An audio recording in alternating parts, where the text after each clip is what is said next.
Cloth of dead fish. So what's going through your mind when you see all these fish?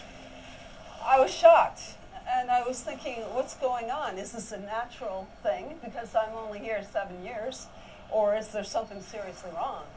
Hobson then grabbed some camera equipment and started taking stills and video. She captured reams of dead fish rolling on shore and piling up just yards from her home on Kent Island, Maryland, along the Chesapeake Bay. Wildlife officials say roughly 2 million of one particular species died very suddenly. It's 99.99% spot, which is a drum species. Charlie Pukish of the Maryland Department of the Environment says the investigation is ongoing, but they believe this was caused by one traumatic event called cold stress.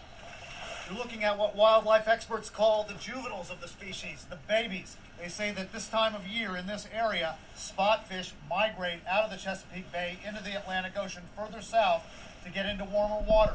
These babies didn't make it and got caught in a sudden drop in temperature. Officials say water temperatures in the bay were measured at their coldest levels in 25 years. But this came at about the same time that thousands of birds died suddenly in Arkansas and Louisiana, and millions of fish were killed in separate incidents from Arkansas to South America to the South Pacific. You've got millions of dead fish washing up in Arkansas, in Brazil, New Zealand, Britain, now Maryland. People are wondering, is there some kind of catastrophic event going on? I don't think so.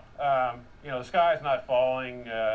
This is really, something that we see from time to time in Chesapeake Bay. And as a matter of fact, we've had 2 incidents occur in history. Actually, in 1976, we had over 15 million spot die under the same circumstances.